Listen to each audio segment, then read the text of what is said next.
and they met with George Lucas, Richard would be better to tell the story, who basically laughed them out of the room thinking no one would ever watch a fully CG movie. I think the idea was it was possible it would be a very different art direction than you would see today because you have to design around the limitations of what the technology can do at the time. Tron being a good example of that, right? Very simple geometric things. There's a reason that the first movies that fully animated movies came out were plastic toys and exoskeleton insects and then robots, right? There's a reason for that because those things are really doable.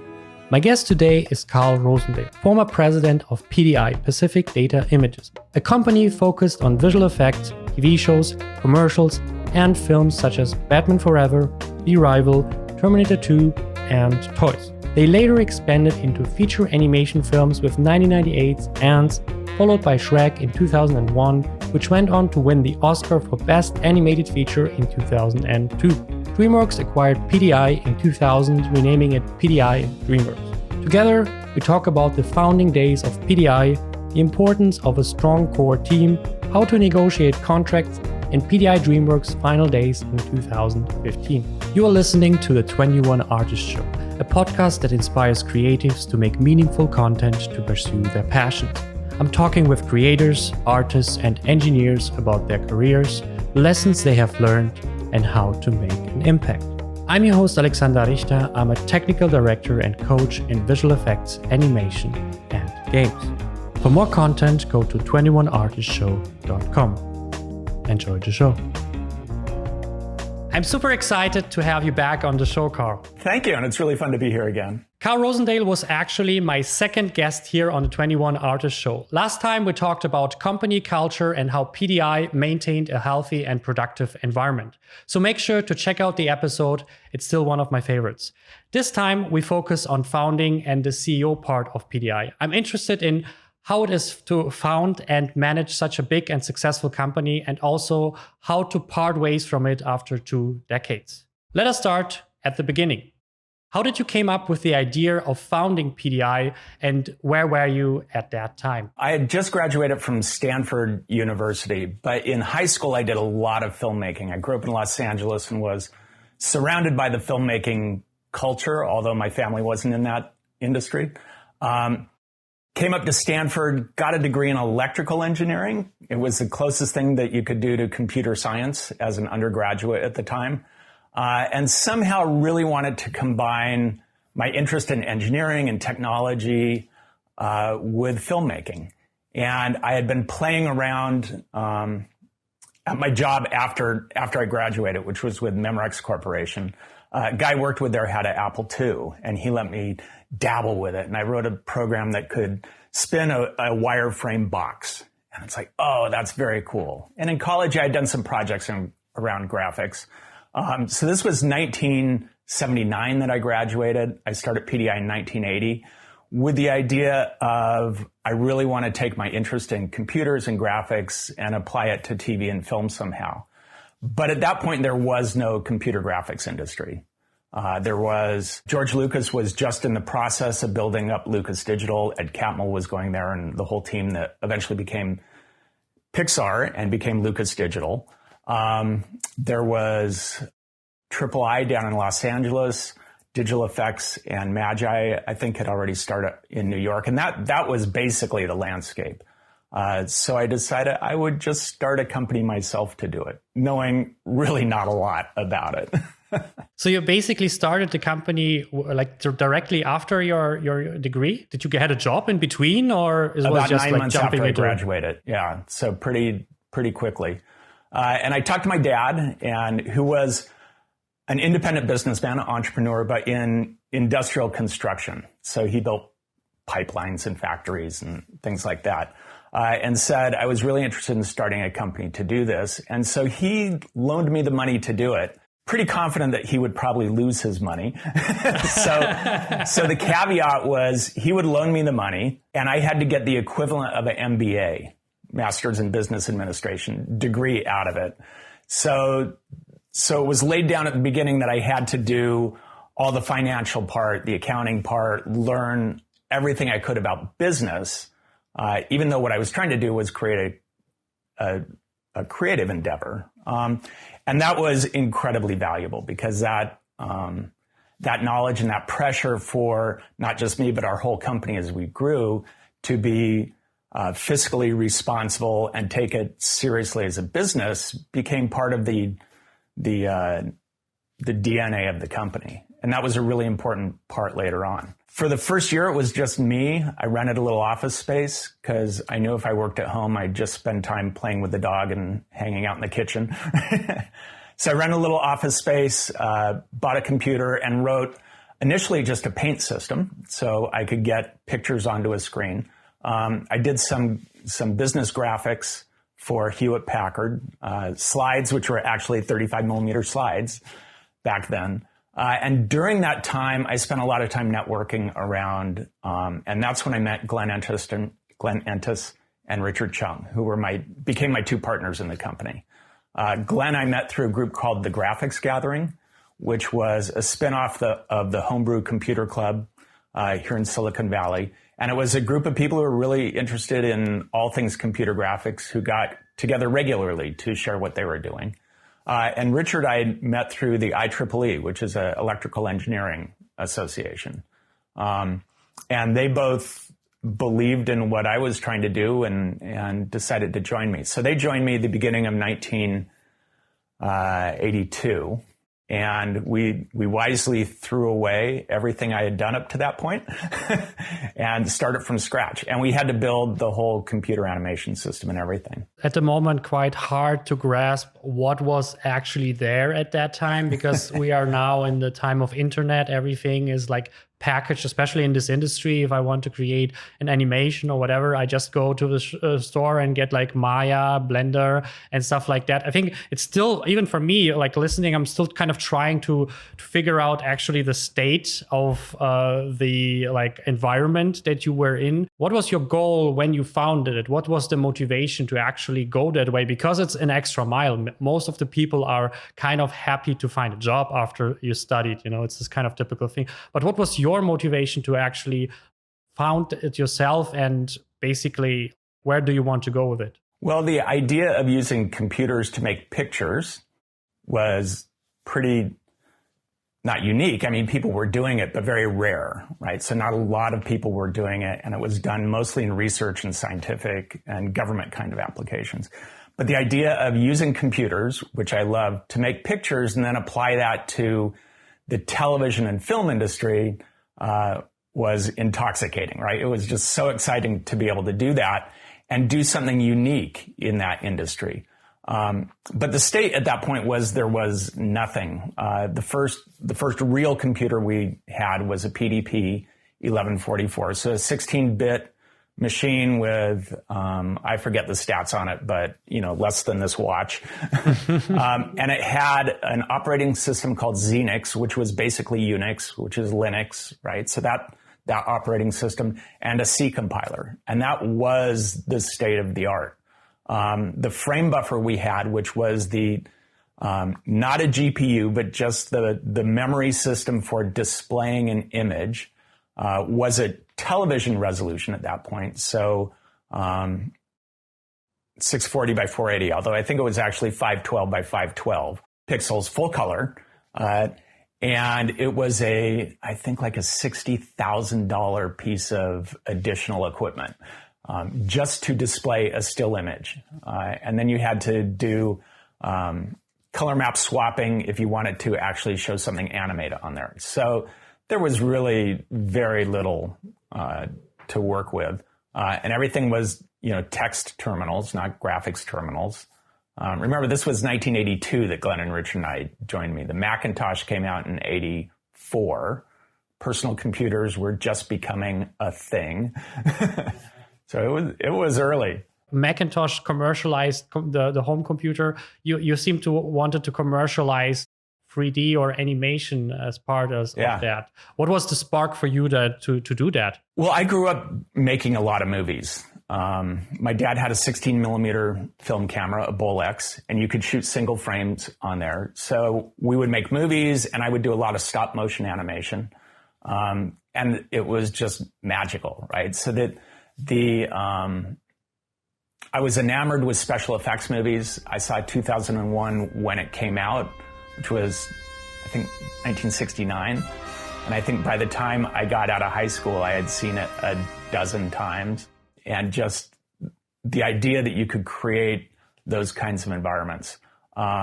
Star Wars came out while I was in college, right? And that just sparks your imagination. And there was a lot of really interesting graphics and motion control work being done at that point in time. So it's not, people were using computers to help create images. I mean, Star Wars was done with motion control, right? Some models and miniatures, but computers to drive the cameras around and move the models. So it wasn't completely out of the realm of using computers in filmmaking, but using them to generate images was still a pretty rare thing. But I knew it could be done. And as a lover of science fiction, you really believe that things are going to advance. And Moore's Law, right, is going to solve a lot of problems for us in the future. Things aren't possible now, but computers are going to get faster, they're going to get cheaper, they're going to get better. And we can take advantage of all that as those technologies get better if we have a foundation that we can build on top of that. So it was a leap of faith that a lot of those difficult problems would just be solved by technology that comes along. And it didn't seem like it was too early to take a flyer and go for it. And your goal was not to create software, your goal was already to create product, kind of animation films or commercial films. Yes, it was always around creating the finished animation project. But there was no software available. So we had to build everything from scratch. We had to build the renderer, the modeling system, the animation system, the lighting, everything. There were opportunities along the way where various companies were interested in purchasing PDI to get all the software or licensing the software from us. We only did one software licensing deal, and that was the very first deal we ever did with Globo TV down in Brazil. And they were interested in using our system to produce show openings and station IDs for Rede Globo, the huge network in Brazil. And they had been getting work done, I think, at NYIT in New York. And so when we showed up at SIGGRAPH in 1982 with a notebook with still images on it, we met up with Jose Diaz there and started building a relationship around what we were doing. And he proposed that they would like to license our software. We didn't even have the software yet. We were in the process of building it. So we did that deal, and that was partly cash, so we could pay ourselves and eat and pay our rent, and a VAX computer, which was a much bigger, more powerful machine than the one that we had. And that enabled us to kind of accelerate what we're doing. With a little cash, we could hire a couple more people, and that really started us going. And then the other wonderful thing about that is, in order to prove that the software could do what it was supposed to do, they gave us our first production jobs, right? Doing show openings for Globo TV, which gave us a demo reel of actual paid production, not just in-house things that we were doing. And they helped us meet other people within the television graphics industry, which was the first business that we went into. So it really gave us a fast start into that business. It's generally the dream to have like multiple people who are in charge, but in charge of different departments. So you're kind of, because at the end of the day, there's things like interest, like you were more interested maybe in the whole financial thing, as we talked before, in the whole company culture, which came after that. And maybe the guys were more interested in the whole technical thing. Do you think that was super important that you had this too, or did you think you could have done it by yourself? Yeah, it was super important that we meshed and complemented the way that we did. We were very lucky in that respect. Until Glenn and Richard joined me, it was just me, and I was doing everything. When they came in, and it was just the three of us, we all did everything. Richard wrote the renderer primarily, and Glenn wrote the animation system. I wrote some software for the modeling part, but not a lot of it. And we quickly gravitated towards things that were most interesting to us. And I really took the helm on the business side. Obviously, the the whole accounting side because I still had that deal, right? But finding business partners when we did the deal with Globo, I had to put together that whole deal. So the first contract I ever negotiated was an international technology trade agreement. It worked out really well. It wasn't planned. We all found our own niches that we were interested in, and they were very complementary with each other. At the same time, for the first 3-4 years, we were all doing production. So I was doing animation. I was the animator for a number of pieces that we did, as was Glenn, as was Richard. As we got bigger, we were hands-on creating animation less and less because there was a whole company to run. Could I have done it without them? It would have been different. It would have had to have been someone else. I don't think anyone really can start and run a company by themselves. There's a lot of mythology around great business leaders who did it alone, and they didn't. There's always a team of people around them that may or may not be getting the credit they deserve. I think having a triad of people, 3 people, is incredibly powerful.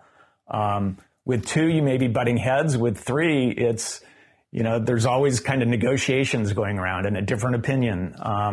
And we meshed really well. We didn't agree on everything by any stretch, but we would talk it out. Sometimes we would yell it out, and we would come to a conclusion and a direction that we all agreed we would follow. And whatever we decided we would do, we all support it. So there was never one of us who was out, I don't agree with what the other 2 think, and I'm going to undermine what they're doing. That never happened. Once we set a direction, we all supported that direction and went for it. We also took a lot of individual responsibility for the parts we were responsible for. So the 3 of us weren't making every decision as 3 of us. It was more top-level decisions, cultural decisions, kind of big business direction decisions. But we all could operate pretty autonomously in the parts that we were doing. And I think that trickled down to the rest of the company also. As we discussed before when we're talking about culture and values, there was a lot of autonomy and personal responsibility in the company that I think just filtered down from that. It would be interesting to find out, did you kind of discuss that? Was that something, because it's the same thing as with company culture, where there is this mix between like internal like values that you hope everyone has in the team and something and like rules that you create, or at least a guideline, like for example in company culture, this kind of like this is the one sentence that we follow basically, and the rest like kind of comes from that. When you came together, and or at least then through the years, did you kind of create like something like rules to communicate and work with each other, or was it really very much like just kind of like a feeling thing and respect thing or something like that? Because it's always important to kind of figure these things out, because a lot of people either like get burned from this kind of experience and say, I never want to work with someone else, I do my own thing, or at least they cannot figure out a good way, and then they end up being very bureaucratic, like where I want to buy a new logo or new cups for our coffee mugs, so I'm not sure, so let's make a meeting and discuss that. So it would be really interesting to understand, how did you guys do that? How do you like figure out the way to communicate and decide together? I'd like to say we were really brilliant and figured that all out ahead of time, but it certainly did not happen that way. It was a lot of just feeling our way blindly through to things that worked. We made a lot of mistakes along the way. We tried a lot of different, I won't call it management styles, but techniques for managing, techniques for production management and tracking time and process management and production management. We tried a lot of things. We found stuff that worked. We found a lot of things that didn't work, but we talked about it a lot, and we tried things, and when it didn't work, we would abandon them, sometimes consciously, sometimes we would abandon things unconsciously. It's like, oh, we said we were going to do all that stuff, and we don't. Which is a good clue that you're not going to. So we basically found stuff that worked by trying a lot of different things. What was the main thing that you felt was the the connecting tissue that worked for you? One I think is a lot of autonomy and responsibility for people. There's a lot of things we tried putting in very strict, production management systems, for example, really trying to track stuff at a microscopic level, and that just didn't work. And it didn't work because I think for a lot of reasons. One, it's just really hard for people to track their time at that detail. And then when you're doing that and you don't get a reward for that, you don't see the results, positive results from all this extra work you feel like you're doing, then that fails. So we would track how much people were working on production, for example, so that we knew what it costs us to do production. And we would feed that back into the system and use that when we're doing our next estimates and our next, production forecasts and such. We had pretty good data. We didn't have excellent data. So I think part of it was finding the level of what's realistic, what's aspirational of, I wish we had all this data, what's realistic, and then how do you use the stuff that's realistic, part of it. On the bigger company decisions, we would just talk through stuff a bunch. And I think it was just talking through things, having a lot of communications. And when we didn't communicate well, is when things broke. When arguments happen because people don't understand stuff, the communication, I think, is what we did really well. And then we tried to gravitate towards the stuff that we were personally really interested in doing. Actually, the responsibility part is actually something that I recently picked also up that as something really, really important. When I was, for example, working at Weta, that was one of the things that I felt everyone that communicated well also had this feel of responsibility. You felt that the people, first time they sometimes took responsibility for other people's work in a way that you asked me something and I take a little bit of responsibility for this question. So I will not just go the small mile, I will go maybe the extra mile to answer that. That was cool. But I also noticed is if you can divide tasks into responsibility and always figure out it's yours, not in a way of pointing fingers, but more in a way internally okay, I should care about this, this egg that I have, and not just kind of fall down as not exactly my department. And I feel that sounds like something that actually works. But what would be interesting for me is communication is key. Everyone says that, and it seems to be the big mantra at the moment.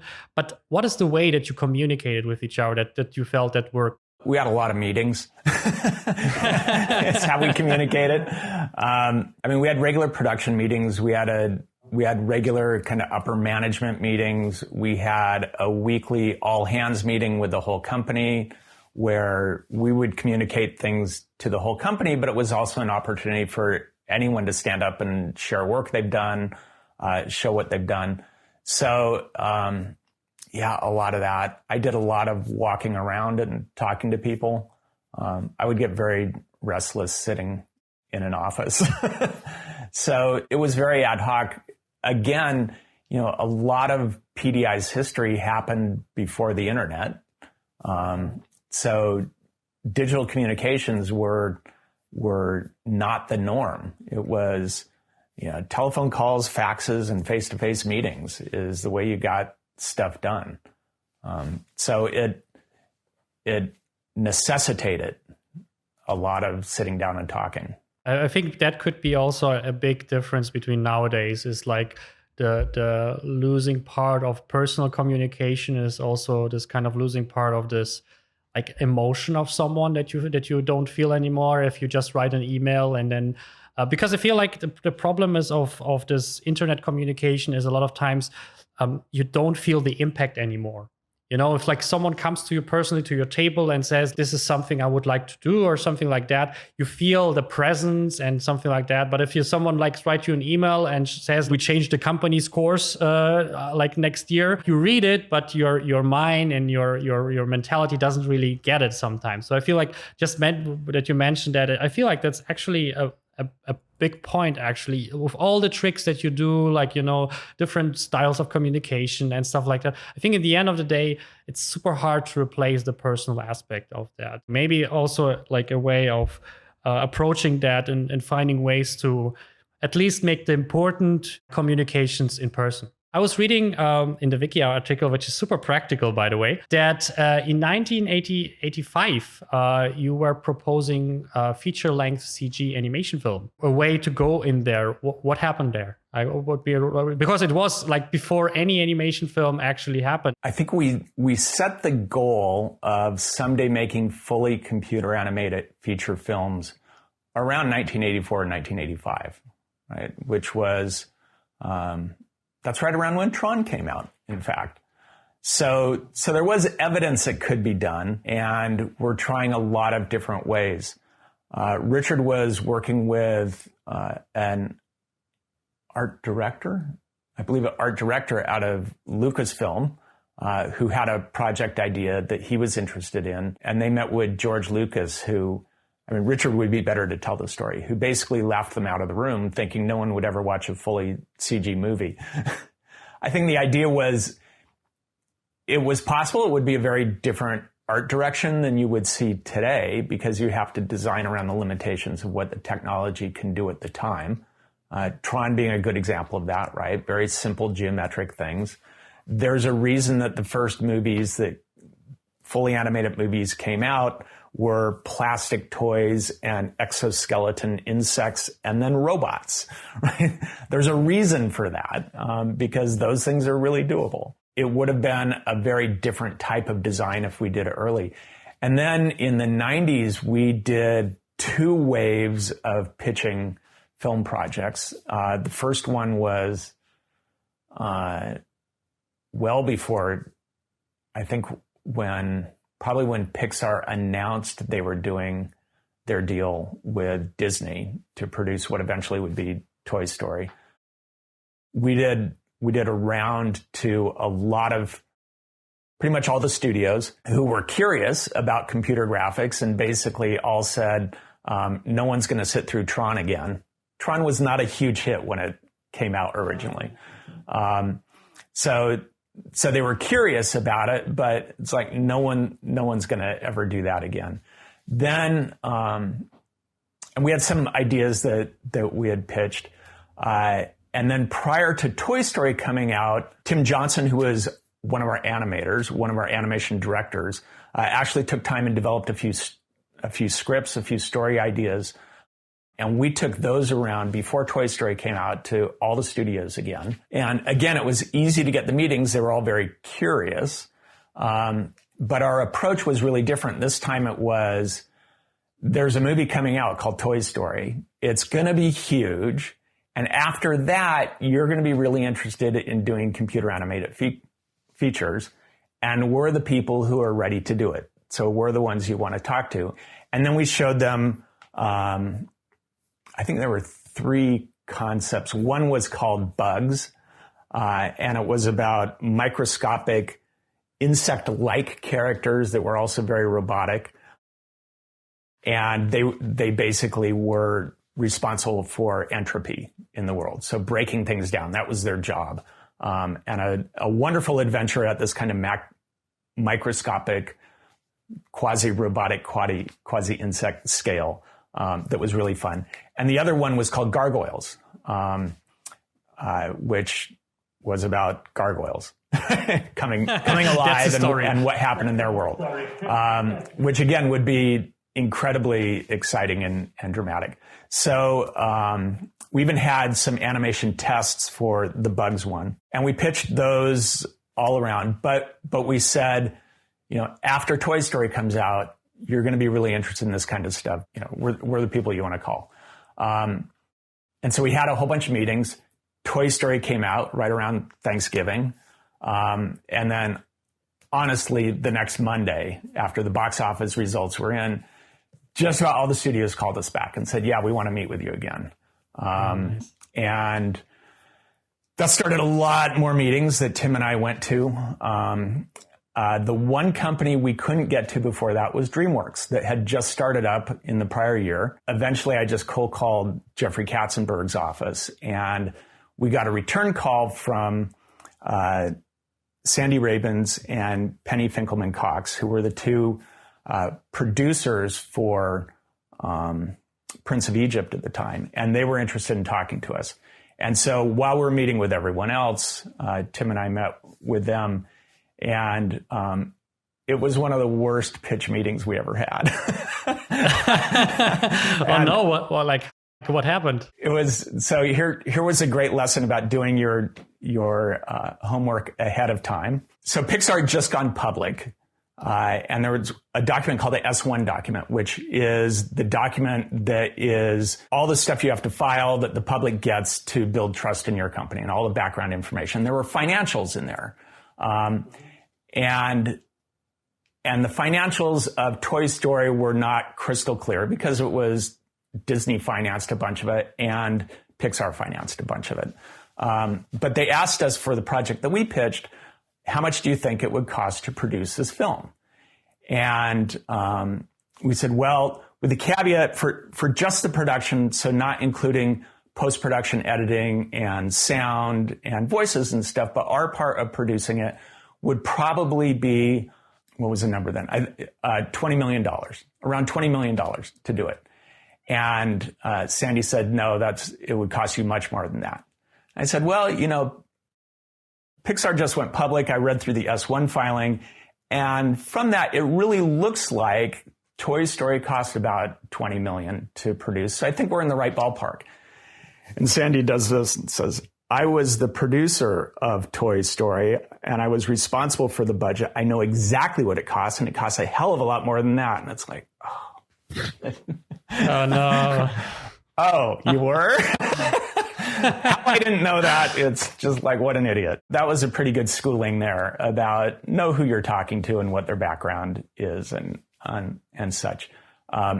Caveat, afterwards, because we worked with them on ANTZ and a lot of things with DreamWorks, the actual production for the animation was pretty close to 20 million. But in Sandy's head, the budget included post-production and sound and all that other stuff. And yes, it was a lot more than that. So I was kind of right. In a way, yeah. Exactly. And then the other part in that meeting was, Sandy will probably watch this. Anyway, near the end of the meeting, we were also pretty far along in conversations with Warner Brothers because they were interested in doing similar things. And so near the end of that meeting, and again, this was early December, and Sandy said, well, we have to go to Egypt because of some Prince of Egypt stuff, and we'll give you a call back after the new year.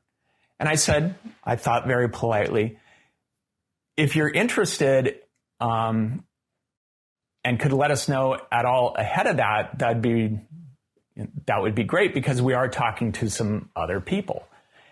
And, she gave me one of these that's just, I told you, we'll call you after the beginning of the year. And it's like, disciplined. It's like, we left and Tim and I are going, that's not going to happen. That was a good try on our part, but they hated us. Then we spent the rest of the month negotiating, talking to the other studios, but really talking a lot with Warner Brothers. And that deal went from good to just really horrible over the process of negotiating with them for various reasons. So it was pretty disheartening. And then right after the beginning of the year, Sandy and Penny called us back and said, come on down for a meeting. And we did. And that's when we met with Jeffrey for the first time. They had two projects that they were looking at. One was ANTZ and one would become Shrek. Both were just in the storyboarding or ideation phase.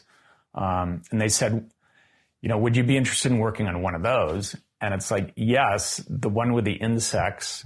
And again, one of the projects that we did was in that realm anyway. But the other one, it's, this ogre with hair and clothes and skin and stuff. It's like, not that one yet.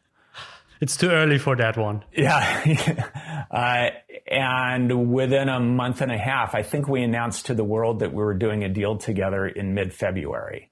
So after that, it happened really fast.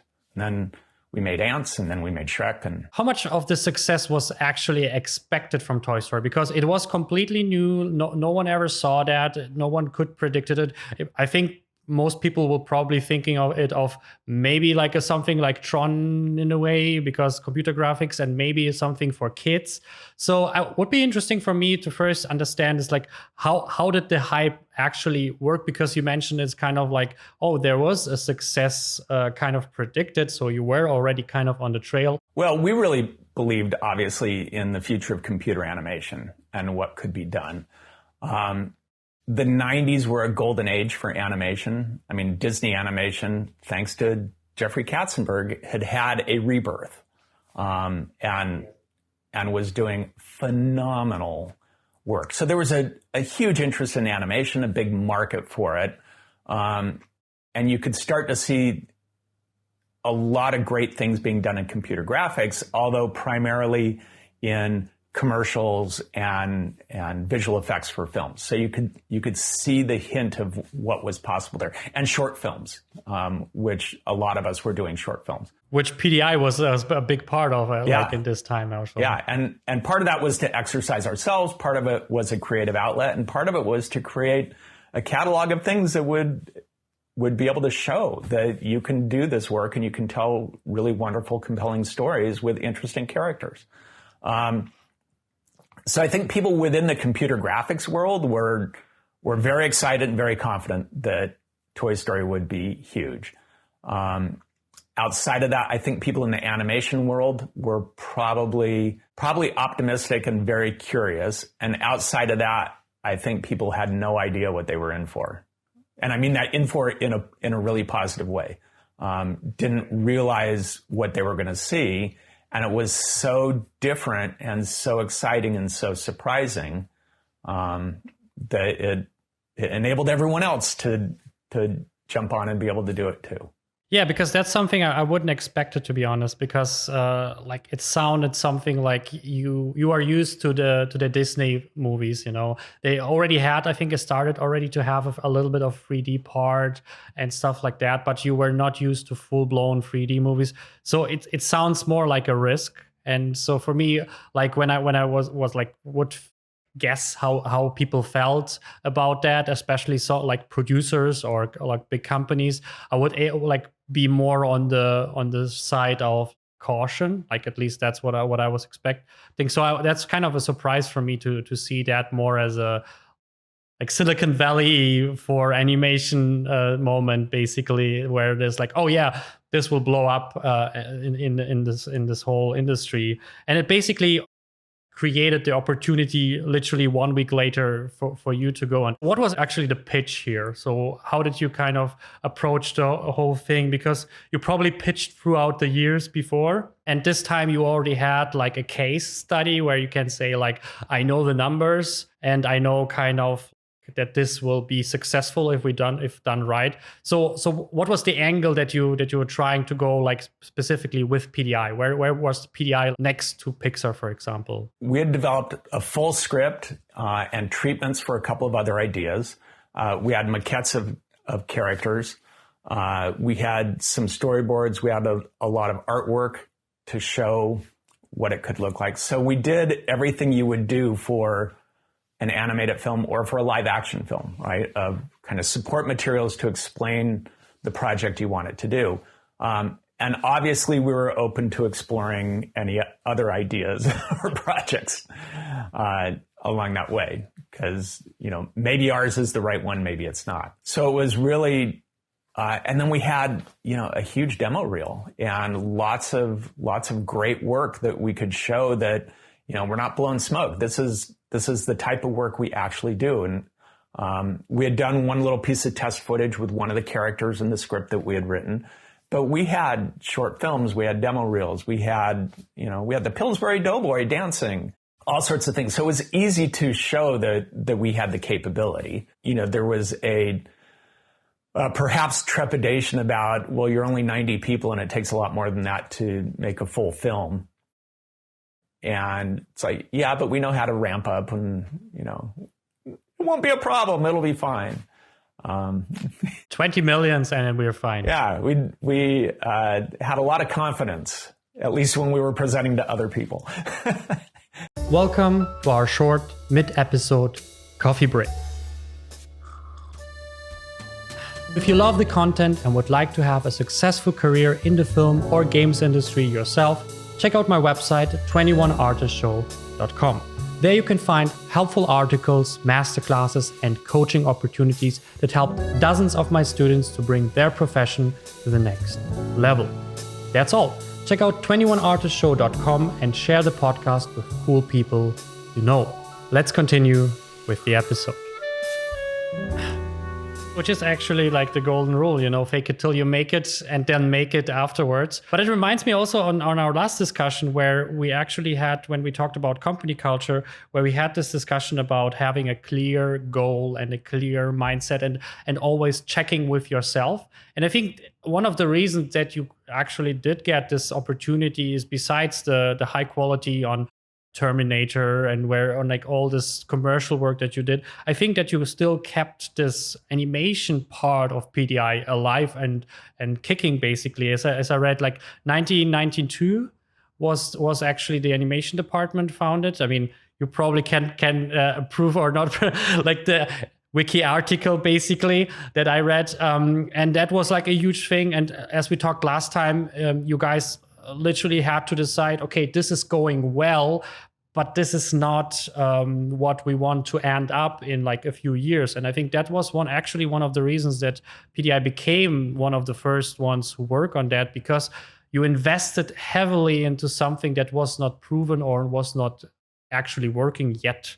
And I think that sounds like also one of the reasons why I think you got the chance, because you already had a department actually going into that. Yeah, and then the script that we had that we were taking around didn't magically appear out of thin air. Tim Johnson, who was the head of our character animation department and one of our main character animators, he actually took 6 months off. He was on the payroll working, but 6 months of just working on story development, of writing the script, of working on the characters, using the team, obviously, writing a lot of drafts on the script, getting feedback from other professionals in the industry about it. So there was a lot of work of being able to have ideas, materials, storyboards, maquettes, all the pitch material to walk in and pitch to these people. It's like, yes, we know what we're doing. We're not telling you we could, if you have a animated film you want to make, we can make it. It's like we have it all right down to a script, and with a little bit of cash infusion, we can turn it into a movie. And it was that level of commitment to, no, we're going to do this. And it's not just you have the people and the capacity to do it. You have to have the creative chops and the ideas and the commitment to produce your own stuff if you're not producing someone else's. Yeah, and actually I think that's what I love about this whole founding days of animation and founding days of games is this over-investment in the beginning. There was not just like, I feel like I could do it. I will if I would have the time and the money, it will suddenly appear in some years. It was literally like you were building up on so many fronts at the same time, which I believe you should do like in your personal life too. If you want to, for example, make a game, maybe you never did a game in your life and you want to make the next World of Warcraft or Red Dead Redemption or something like that. It's not enough to just I have like modeling skills or something like that. You should actually made games before in some capacity before you just found a company and then just like, if I would have 50 million, I would do the next GTA 7 or something like that. I think that's something we really need to learn. And nowadays, again, basically because we have so much opportunities and knowledge and accessibility that we sometimes forget to do the millions of steps that we actually need to do before we can prove actually that we do it in the end.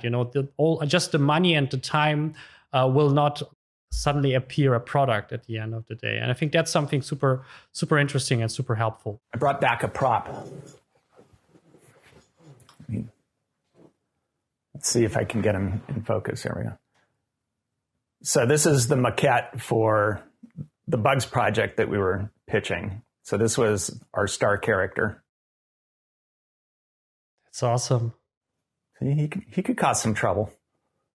Is that metal, or what material is that? This is it's painted plasticine. That's awesome. Today you would probably 3D print such. Yeah, absolutely.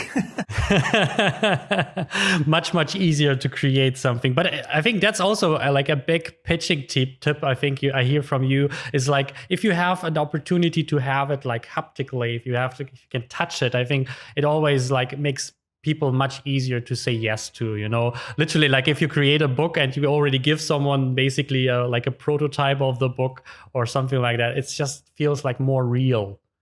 It's more like already there, kind of. So I think that's a great one. 98 was actually then the release. There was still 3 years of hard work and maybe reorganization. How did you change the company, and what was the process actually to finish up ANTZ? So when we started with DreamWorks, when we did the very first deal with them, there were between 90 and 100 people in the company. By the time we finished ANTZ, I don't know the exact number. It was well over 150. I mean, we had to bring in a lot of people, we being PDI and DreamWorks. And a lot of that was much more on the production management side, because we had never produced a project of that magnitude. A lot of the art department were people first brought in, a lot of kind of production management, top level in that area, editorial group, all that. From ANTZ, we rolled into doing Shrek. So DreamWorks had been trying to produce Shrek the entire time we were making ANTZ. And that's their history that you can go read about. The other CEO I have to interview for that one. Yeah, it's really interesting what they were trying to do. They thought they could do it with motion capture, so there were a lot of tests there. Chris Farley was the original voice of Shrek. And it wasn't working right. We had another project that we were developing with them that we thought was going to be the next project that we'd produce. But then we pivoted into doing Shrek. And then Shrek, there was a lot of R&D up front. They were interested in doing it as animated characters in model and miniature environments. So there was a lot of exploration about the practicality of that. And we eventually convinced them, and they convinced themselves, that it was much better to do the whole thing as CG. You get a lot more control, you get a lot more flexibility, and it's ultimately going to be a lot less expensive because you don't have to have giant sets of environments. So we went into production on Shrek. And our original deal with DreamWorks was a 3-picture production deal, even though they were 40% owners of the company. And we were most of the way through producing Shrek. And then we continued to grow. So I think by the time Shrek was finished, there were 350 or 400 people in the company. I mean, it was really large. A lot. Yeah. Most of the way through Shrek, or near the end of Shrek, is when I was getting really restless to do something else. For me, the journey to producing the goal I had started with of creating animation for TV and films, we had reached. And the goal that we had modified in the mid-'80s of we're going to do fully computer animated feature films, we had accomplished, right? So we did everything we set out to do, which would seem like I would be really happy and elated, and it's like, cool, I can just kind of cruise now. We're doing it, and we'll just do more of it and more of it. For me, I found myself getting really restless at this point. And what I discovered about myself is it wasn't accomplishing that goal that was really the great thing. It's going to sound really cliched, but it was the journey. It was the trip. It was everything it took to get there. that was really exciting. And I found myself as we were producing Shrek, and there was an amazing team working on that, that the things I was interested in doing was a continuation of the 20-year history we had at that point, which is we have this amazing technology. It's not finished. It's still evolving. The opportunities are still evolving. Where else can we take this? What else can we do with this? And fully animated feature films are not the end of the game, or don't have to be the end of the game. So you remember this thing called the internet was starting up in the late 90s. And it was clear there were going to be a lot of opportunities there. And we had this amazing group of people in the middle of Silicon Valley who knew technology inside out and backwards and could do incredible things with it. And it seemed like there were going to be a lot more opportunities. Virtual reality actually started in the 80s, and we had been, able to go try out things in the 80s and 90s about where that was going. I love science fiction, and the idea of augmented reality had been out there for a while. There's some great seminal science fiction books that came out in the 90s about where that was going. And the same place we were in the late 70s, early 80s of looking at the future of where you can apply computer graphics still applied. There's emerging technologies, there's emerging opportunities there where you can take the ability to create images in interesting ways and present them to people in unique ways that are going to be amazing opportunities. And so I would pitch ideas to DreamWorks, and they'd say, really interesting, no. Really interesting, no. And it soon became clear that what DreamWorks really wanted to do was fully computer animated feature films.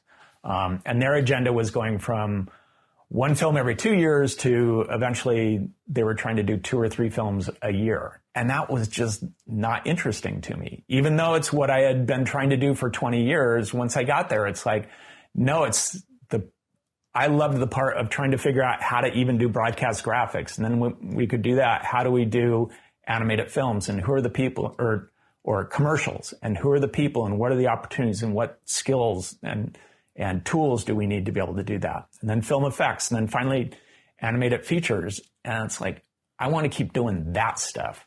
And that wasn't going to happen there. So I left, or I eventually left.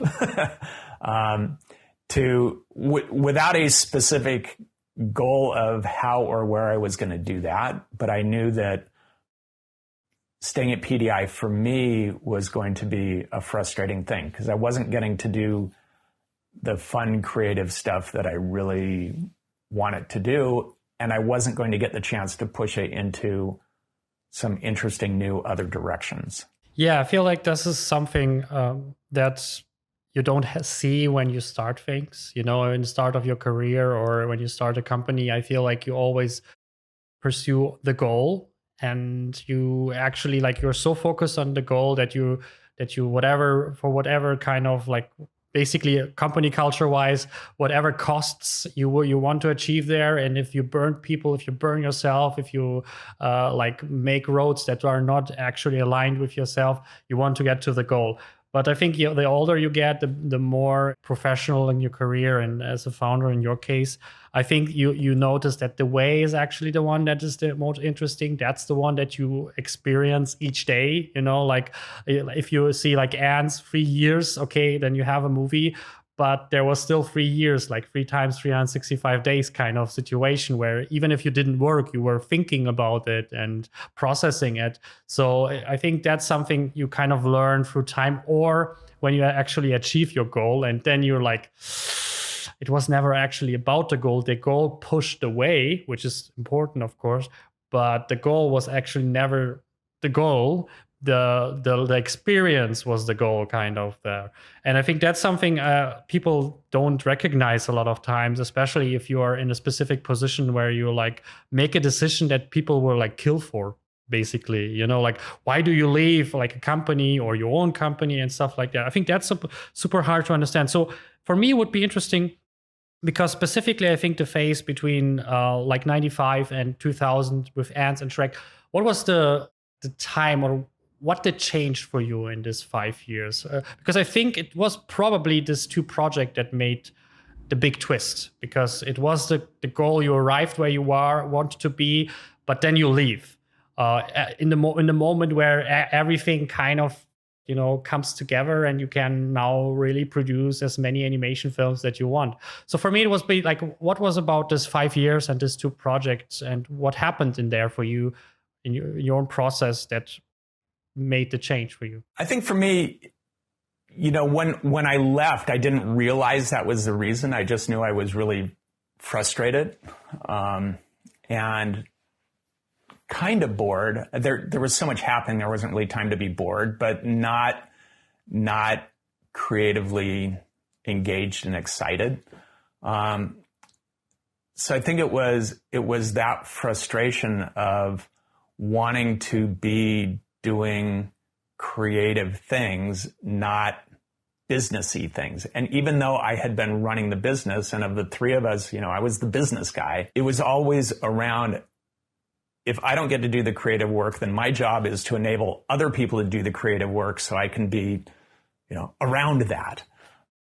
And that was all, there was a machine now that did that. That's what the animation company did. And so the opportunity for me to enable people to do that creative stuff was done. So the kinds of things that I was dealing with is either figure out kind of what's the next generation, where do we go, where's the future stuff, which I love, or deal with whatever the fire of the day is. And there were a lot of fires always happening. And that was not the interesting part, because there was no creative reward for doing that, other than that fire was put out. So it was, at the time, just feeling that frustration and that eagerness to do something creative and not having an outlet for it. But it was much later when I figured out why that was, right? That what it was that was driving me and compelling me. I just knew at the time that I was not having any fun. From there, I went into venture capital for 3 years at the peak of the bubble, right? So the timing was not great. I was watching it down. And I thought that I would really enjoy that, because I would be working with creative companies that are starting up, that are taking interesting technologies and applying them in really fun ways. Not true. It was too distant removed, and the job was really about ultimately managing other people's money, not much more than helping these young creative companies do fun creative stuff. Then I took some time off. I did a startup around helping youth produce media. That was really fun, but we never found a marketplace for that. And then for the past 12 or 13 years, I've been with Carnegie Mellon in a group called the Entertainment Technology Center. What's really compelling about that is, and I think this is when I came to the realization of what was going on, is I'm working with a whole bunch of people. They happen to be really young because they're master's students, right? Who are have grown up in a digital era, really excited about new technologies, about ways to apply technology to doing creative work, whether it's for the games industry, the animation and visual effects industry, or all sorts of other applications.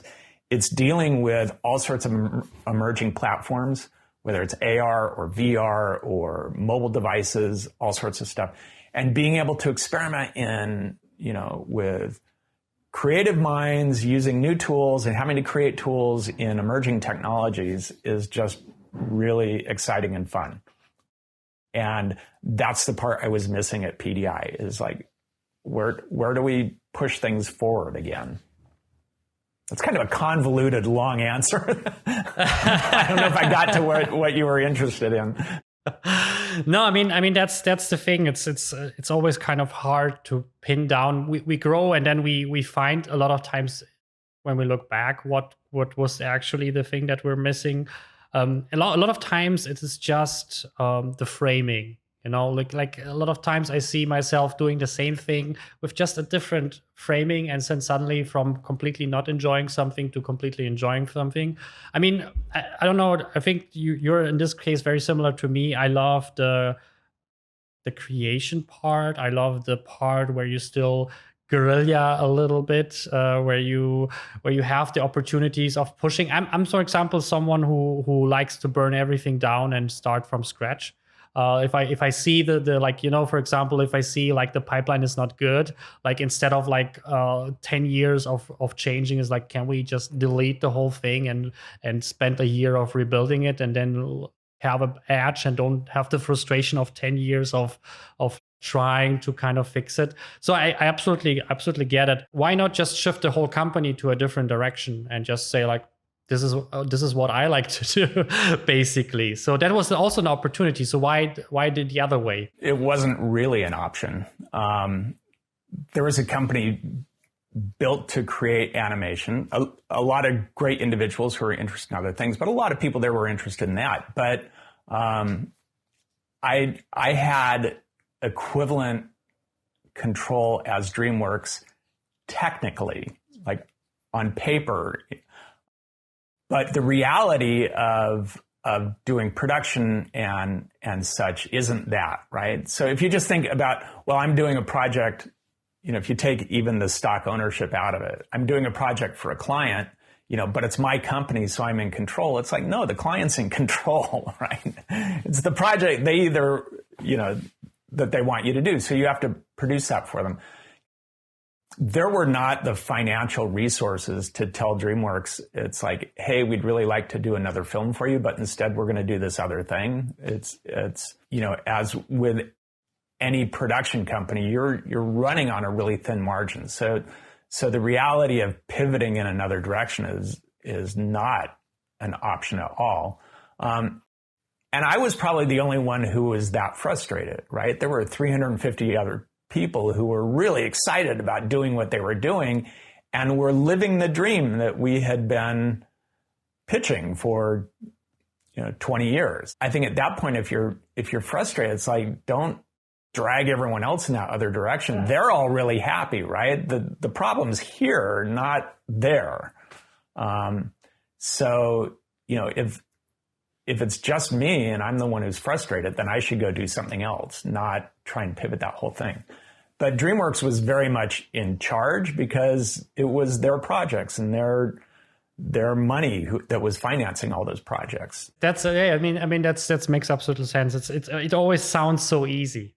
If you feel like, oh yeah, like I'm like, for example, I have 60% of the company, the other one has 40, so as long I will have the last saying, basically, kind of thing. But in terms of course, in your position, you also have to think about like, is it just me? And I think that's always, the hardest question is like, how much is it just kind of a thing that only involves your decision, and how much is it honest for you or honest for the company? I think something like that, for me, it would probably mean like sleepless nights, because to figure out like, is like, how much should I push and how much should I kind of back out? So I can only imagine that this is super complicated. So how did you approach that like ending phase of that? Because it's not something like you suddenly come to the office and say like, guys, au revoir, something like that. I can imagine there was also probably meetings involved. And yeah, it was a process. So I didn't own 60, it wasn't 60-40. They had 40%. I actually had 40% also.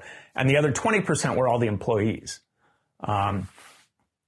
So when I decided it was time for me to leave, I sat down with the person I dealt with at DreamWorks and said, I'm ready to leave and I'd like you to just buy me out. There were a couple other dynamics that were pretty interesting at the time. So the whole pipeline that we had developed was a pipeline that PDI had built. And DreamWorks wanted to use that pipeline for doing other animated films. And we were perfectly fine with them using that if they licensed it from us, but we wouldn't just give it to them. So they produced Shark Tales, but they did it with not our software. They did it with off-the-shelf systems and things that they had built. They really wanted to use our software. We were perfectly fine. We would actually prefer them to use our software so that everyone's on the same pipeline. And for whatever reason, they didn't want to pay a licensing fee. And they said, well, but we've paid for, all the software development that's happened in the past 3 years or 4 years or something, we've paid for, so we should own that. And it's like, look, if you want to go figure out what code, was made after you came in, for ANTZ and Shrek, we can do that. And, even if there's an argument that you own that, we can give you that code, but the whole foundation that it runs on isn't yours. We had that before you guys showed up. So it's like that argument doesn't make any sense. So we would go back and forth, and it's like, just license it from us, and 40% of what you're paying is your own money. It's, it's to you, and it's into a company that you own, a huge stake on, and you're going to someday own the whole thing anyway. And they didn't want to do that. So part of it was, look, I want to leave. You guys should buy me out. There's a lot of good reasons for you to do it. One, I won't be in your hair anymore. Two, you'll have all the software and you can do whatever you want with it. And then we had to negotiate. The negotiation process was a little painful because they came back and completely lowballed it.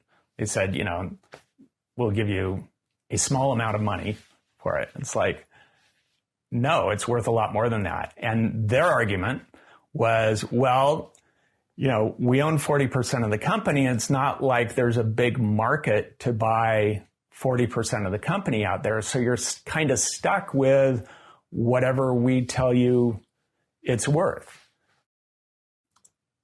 And I said, no. Was there, would other people buy it? Maybe, I don't know. But I said, look, because they were just, it was a nasty negotiation tactic. And I basically said, look, if I go back up to PDI and I say you guys are a bunch of, jerks and you're trying to lowball this, and by the way, the employees own 20% of the company too, so it's their value. I'm quitting and I'm storming out. I said, I think enough people will follow me out the door that you won't get Shrek delivered. And he looked at me and said, yeah, that's probably true. So how about we bring in a third-party company to do a valuation on it? I said, that sounds fine. So as one of the big accounting firms came in and did a big analysis and basically said, here's what we think the company is worth. And then we negotiated a little bit around that, and that became the value that was set at that point for it. But that was an unnecessarily painful process because it's just be reasonable, you guys. There's a lot of comps out there and a lot of ways we can figure out what this is worth. You don't have to try and strong arm it. But that was when we were doing the original deal with them. I walked out on those negotiations too because they were doing similar. The original deal was they would take a minority ownership, and then the piece of paper that was slid across the table said 80%. And it's like, that's not a minority ownership. And then they presented all sorts of reasons that was the reasonable thing to do. And we walked out of the room. We left. And then I called them back a couple days later and said, I have a counter proposal for you that was 20%. And they said, no, that's ridiculous. And then we found a common ground that worked for everyone.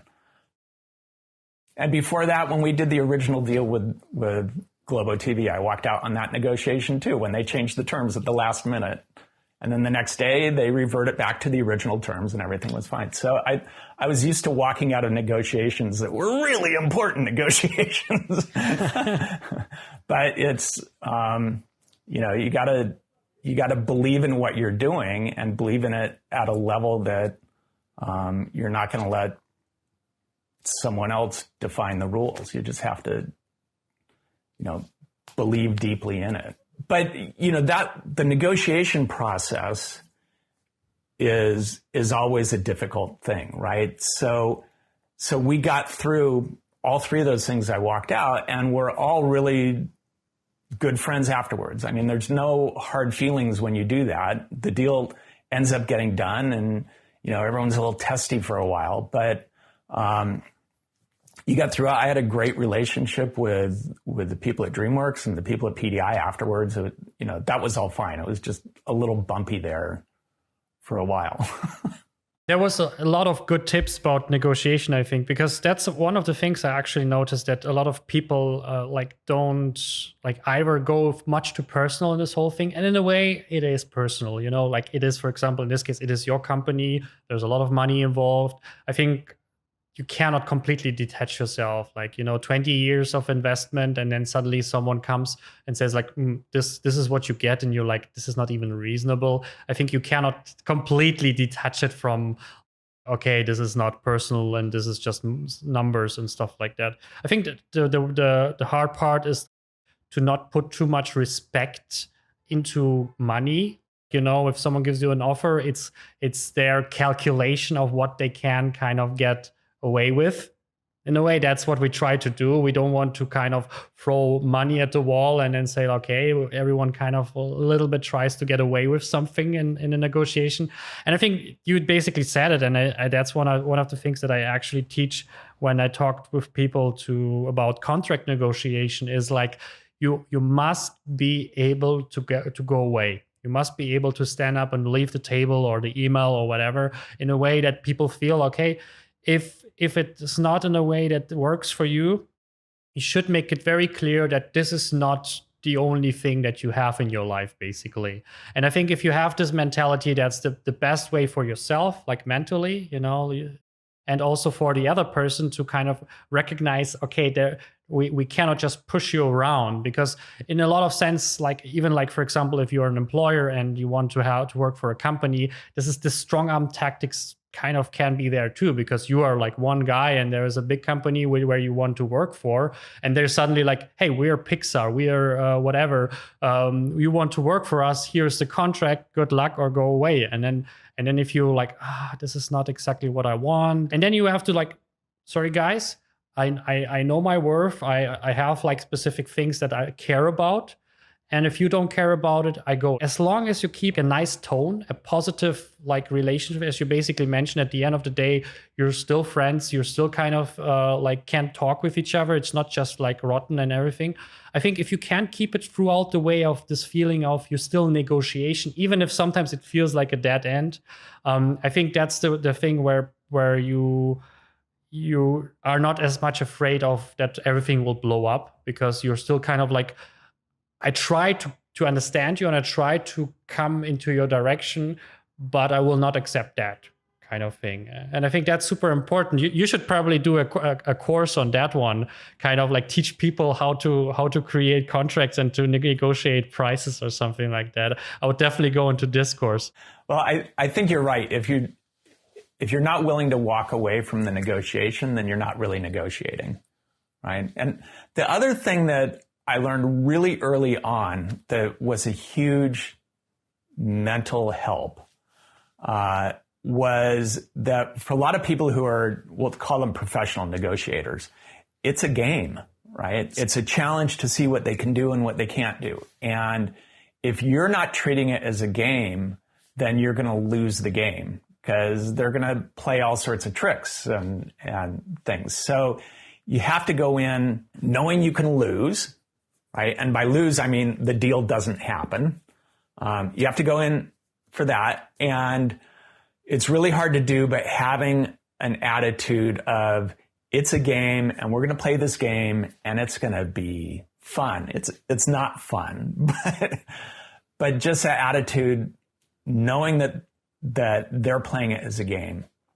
So you better too. You better get into that.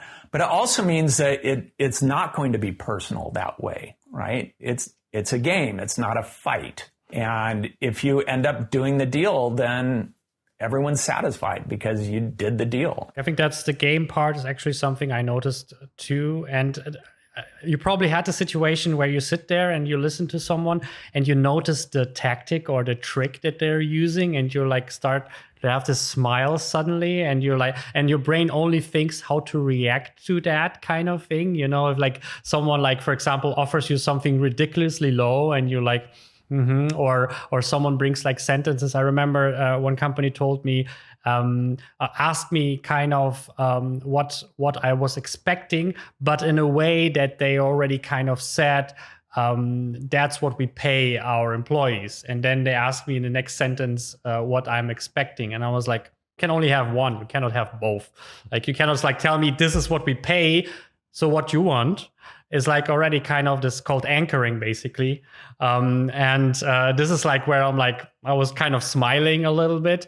And I was like, okay, this is a little bit cheap, but I get it. So my response email was in the same part, you know, was I'm kind of like, yes, I understand what you do, but for my point, and then I was going into that.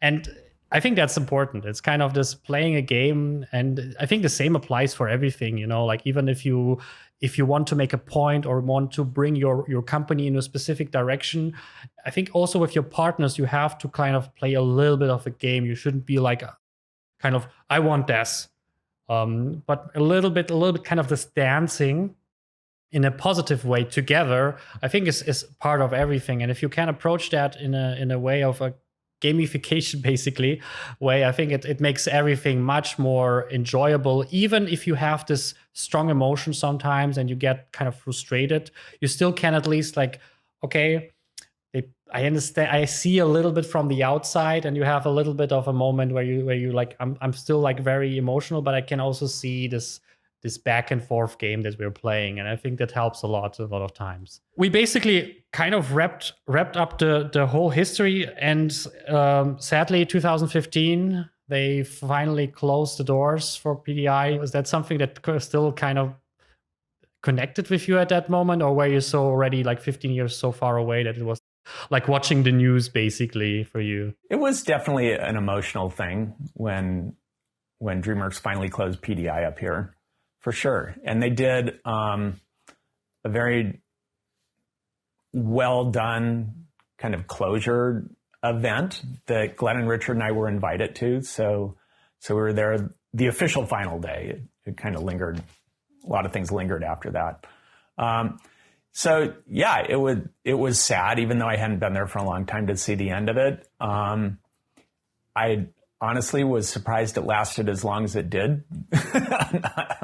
You know, because they didn't have to keep it going that long, but they did. So that was wonderful. They kept the name way longer. I mean, the fact that they didn't just call it DreamWorks Northern California or something, but kept the PDI DreamWorks name that whole time was exciting to see. Yeah, I can imagine. I mean, it was for you in a way a life's work, that the whole thing. And your baby is grown up now, like 20 years actually.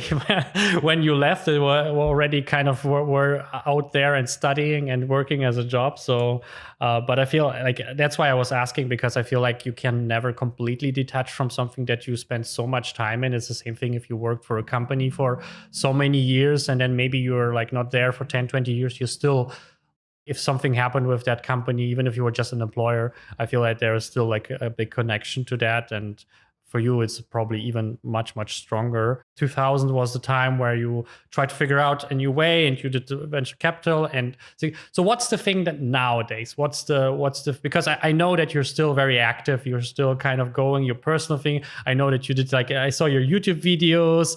I know that you were doing all this like games project that you're doing and teaching and stuff like that. So what is the core of the things that you enjoy now? What's Carl Rosendahl project at the moment, basically? There's two directions of things that I'm really enjoying. They're both creative. One is on the technical side, and a lot of that is around ETC, the Entertainment Technology Center at CMU that I'm a part of. And a lot of that is around augmented reality, under a very broad umbrella of what that means. But basically, kind of merging all these interesting technologies in machine learning, in natural language processing, in all the visual side of creating imagery and merging it with the real world in interesting ways. And still, I think for me, the part I'm really excited about that has always been 10 to 20 years off is having animated characters that live in your real world with you, right? So whether they're agents for you, which I think is probably the practical application of it, your Siris, your Alexas, your Hey Googles personified in interesting ways and living in the world with you. And I think it's going to be really interesting. And a lot of gaming technology is what's going to make that happen, because it's almost there. It's just there's a screen barrier. And all the AR wearable technology is still very far off before we get that. But there's all sorts of fun things you can be doing now to dip your toes in that and experiment with things and kind of get a taste of where that can go. So that part of it is really exciting and really interesting. And then in the non-professional side, a lot of my art is much more analog now. So sketching, drawing, doing woodworking, things with my hands. Also a lot of things with Arduinos and all that kind of technology. I just love to build tangible things that mostly are there just for creative artistic purpose. A few which are a little more useful than that. I think I will always be a creative person who's making things and creating things, sometimes with purpose, sometimes without. That's it with this week's episode of the 21 Artist Show. Thank you so much for watching and listening. This podcast is 100% ad-free, and to keep it that way, check out my website 21artistshow.com. There you can find exclusive access to awesome masterclasses and coaching opportunities to work successfully in visual effects, animation, and games. Just go to 21artistshow.com. And don't forget to share it with people who would benefit from that content and tell them they're awesome. See you on the next episode. Next on the 21 Artist Show. When I was working in the different companies that I have been working, most of the people is not from London, not even from the UK. Most of the people is from Spain, Italy, France, Germany. And then, of course, from many other places. But it's all this group of people is like, when you see someone that is coming from Spain or from Italy or from all the other places, it's like they are these people that they made a change in their life because they devote themselves to that craft enough to change their lives to go there. That is a huge respect that I have for that.